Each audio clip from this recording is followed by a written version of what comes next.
បាទសូមគោរពជម្រាបសួរពុកម៉ែបងប្អូនទាំងអស់គ្នាថ្ងៃនេះខ្ញុំធ្វើការចែករំលែកនៅសំណួរទី2នៃវីដេអូទី2របស់ខ្ញុំបាទជូនទៅដល់បងប្អូនទាំងអស់គ្នានៅក្នុងការសិក្សាស្វែងយល់ទាំងអស់គ្នាអំពីសំណួរមួយដែលសួរថាដោយម្ដេចដែលហៅថាអង្គការសហប្រជាជាតិបាទតើអង្គការសហប្រជាជាតិហ្នឹងយ៉ាងម៉េចទៅបាទអង្គការសហប្រជាជាតិមានឈ្មោះជាអង់គ្លេសថា United Nation ដែលយើងហៅកាត់អក្សរកាត់ណាគឺអក្សរកាត់គឺ UN ហៅអង្គការ UN ហ្នឹងណាបាទបងប្អូនបច្ចុប្បន្នហៅ UN ហ្នឹងឯងអញ្ចឹងសំណួរដូចមិនដែលហៅថាអង្គការសហប្រជាជាតិអង្គការសហប្រជាជាតិមានអក្សរកាត់ជាភាសាខ្មែររបស់យើងគេហៅថាអសបគឺជាអង្គការអន្តររដ្ឋាភិបាលមួយដែលត្រូវបានបង្កើតឡើងនៅថ្ងៃទី24ខែតុលាឆ្នាំ1945បន្ទាប់ពីសង្គ្រាមលោកលើកទី2ដើម្បីជំនួសអង្គការសង្គមប្រជាជាតិបាទអង្គការនេះមានភារកិច្ចចម្បងនៅក្នុងការថែរក្សាសន្តិភាពនិងសន្តិសុខអន្តរជាតិអភិវឌ្ឍទំនាក់ទំនងមិត្តភាពរវាងប្រទេសនានាសម្រាប់បាននៅកិច្ចសហប្រតិបត្តិការជាអន្តរជាតិមានន័យថាអន្តរជាតិត្រូវសហការគ្នាប្រទេសរដ្ឋនីមួយៗទៅចេះសហការគ្នានិងជាមជ្ឈមណ្ឌលសម្រាប់ជំរុញសាមគ្គីភាពក្នុងចំណោមរដ្ឋទាំងអស់នៅលើពិភពលោកអញ្ចឹងអង្គការសហប្រជាជាតិគឺជាអង្គការមួយដែលគេបង្កើតឡើងក្រោយសង្គ្រាមលោកលើកទី2បានបញ្ចប់ទៅសង្គ្រាមលោកលើកទី2បានបញ្ចប់ទៅអង្គការសហប្រជាជាតិនឹងបានបង្កើតឡើងហើយអង្គការនឹងបង្កើតឡើងដើម្បីអ្វីគឺដើម្បីរក្សាសន្តិភាពនិងសន្តិសុខអន្តរជាតិអង្គការនឹងបង្កើតឡើងជំនួសឲ្យអង្គការមួយណាគឺជំនួសឲ្យអង្គការសង្គមប្រជាជាតិដែលបង្កើតក្រោយសង្គ្រាមលោកលើកទី1បាទគឺសង្គមប្រជាជាតិហ្នឹងឯងបាទអញ្ចឹងយើងមើលនេះរូបភាពនេះគឺជារូបភាពដែលសរបង្ហាញបញ្ជាក់អំពីអីគឺទង់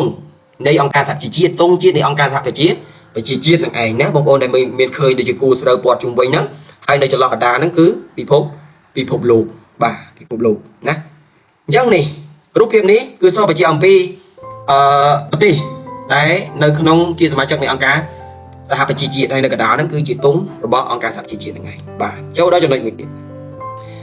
តគេថាម៉េចអង្គការសហប្រជាជាតិ UN ត្រូវបានបង្កើតឡើងក្រោយសង្គ្រាមលោកលើកទី2បាទ World War II ហ្នឹងឯងដោយមានការដឹកនាំនិងដួចផ្ដើមគំនិតពីសំណាក់ប្រទេសមហាអំណាចមួយចំនួនបាទប្រទេសមហាអំណាចមួយចំនួននេះគឺមានការរួមគំនិតគ្នាដួចផ្ដើមគំនិតដើម្បីបង្កើតអង្គការហ្នឹងឡើងបាទមួយទៀតប្រវត្តិនិងអ្នកបង្កើតថាការដួចផ្ដើមគំនិតដំបូងគំនិតនៃការបង្កើតអង្គការអន្តរជាតិមួយហ្នឹងគឺដើម្បីរក្សាសន្តិភាពនិងសន្តិសុខពិភពលោក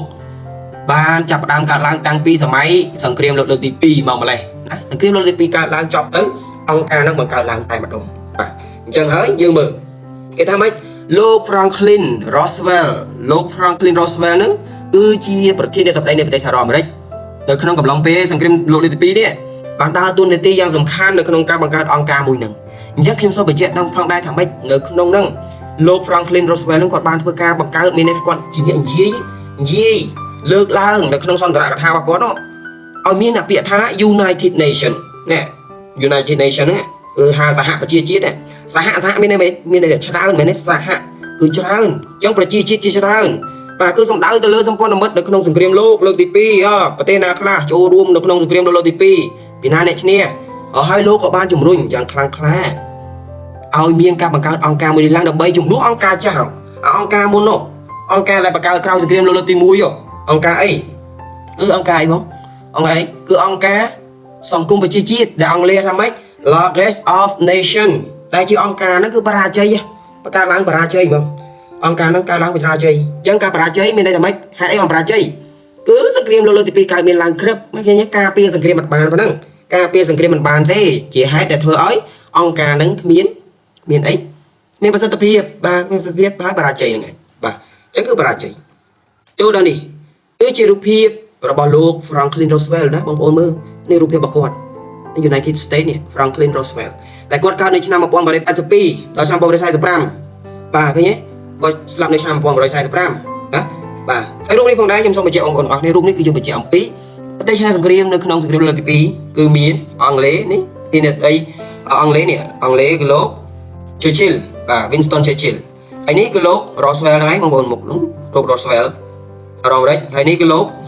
Stalin បាទ Stalin នេះគឺណាគេគឺមេដឹកនាំ នៃសហភាពសូវៀតបាទក្នុងកំឡុងពេលហ្នឹងគឺសហភាពសូវៀតបងប្អូនអញ្ចឹង3អ្នកសំខាន់មែនទែននៅក្នុងការគេរូបស្លឹកហ្នឹងគឺបង្ហាញពីប្រទេសឈ្នះសង្គ្រាមលោកលើកទី2នេះបងប្អូនមើលរូបរបស់គាត់ពួកគាត់នេះគេគូចេញមកតែម្ដងបាទរូបបុគ្គលសំខាន់ទាំងពីររូបបាទអញ្ចឹងយើងចូលដល់ចំណុចមួយទៀតបណ្ដាប្រទេសចំណុចសំខាន់ដែរដែលយើងត្រូវដឹងថាប្រទេសមហាអំណាចណាខ្លះទៅដែលរួមគ្នានៅក្នុងការបង្កើតឲ្យមានអង្គការសហជីវជាតិនឹងឡើងគេថាអង្គការសហជីវជាតិត្រូវបានបង្កើតឡើងដោយមានការខិតខំរួមគ្នា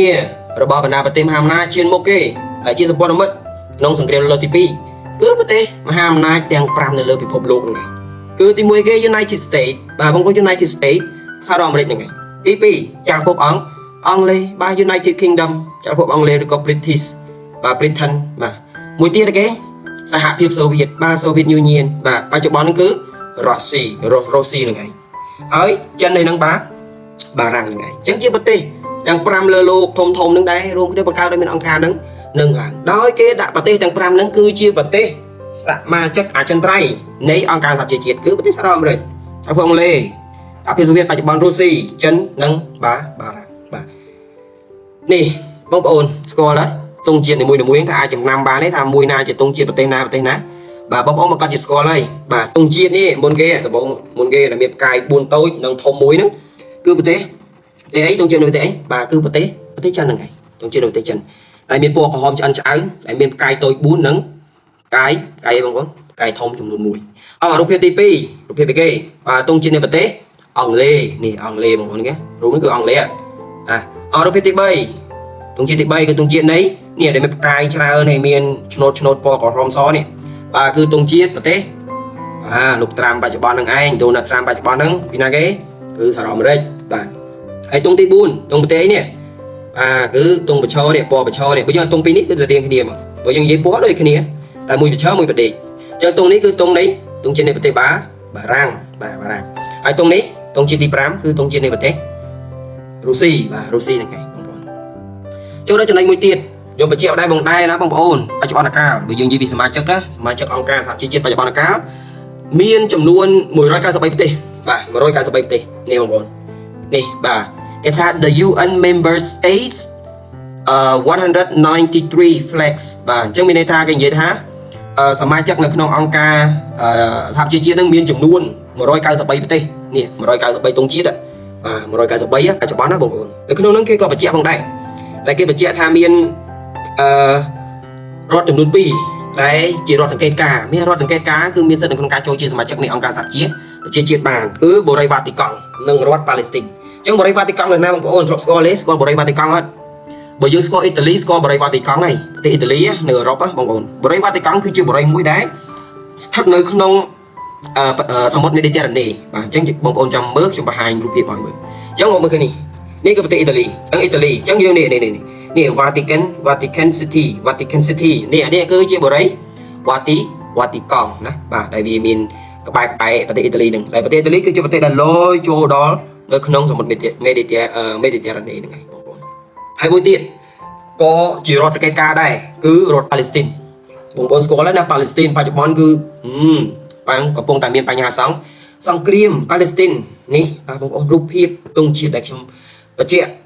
នៅខាងលើនេះក៏ចង់សរបង្ហាញដល់បងប្អូនទាំងអស់គ្នាថាក៏ជាទង់ជាតិដែរប្រទេសកំពុងតែមានសង្គ្រាមបងប្អូនឃើញទង់ជាតិរហែកហ៎មើលផ្ទៃដីឲ្យមិនគឺសិតតែជាបញ្ហាសង្គ្រាមអានេះខ្ញុំទៅបញ្ជាក់ហ្នឹងបាទអញ្ចឹងអានេះគឺជាសមាជិកនៃអង្គការសហជីវជាតិក៏ដូចជារដ្ឋចំនួន2ដែលត្រៀមចូលមិនត្រៀមចូលនេះគឺមានសិទ្ធិចូលហើយប៉ុន្តែជាអ្នកសង្កេតការណ៍អ្នកសង្កេតការណ៍គឺគាត់មានសិទ្ធិក្នុងការចូលរួមបានបាទហើយសំណួររបស់ខ្ញុំមានតែប៉ុណ្ណេះទេបងប្អូនបាទសូមអរគុណដល់បងប្អូនទាំងអស់គ្នាចំពោះការគាំទ្រក្នុងកំឡុងពេលនេះដែរបងប្អូនសូមជួយចុចបាទបើជាការជួយខ្ញុំបាទគឺចុចគ្រាន់តែចុច like comment អីក៏បានដែរបងប្អូនបងប្អូនចង់ comment ជាសំណួរអីផ្សេងដែលបងប្អូនឆ្ងល់ក៏បានគឺខ្ញុំអាចធ្វើជូនបានហើយបងប្អូនអាច subscribe អីខ្ញុំមួយមកណាបងប្អូនបាទអរគុណច្រើនបងប្អូនជម្រាបលាបាទ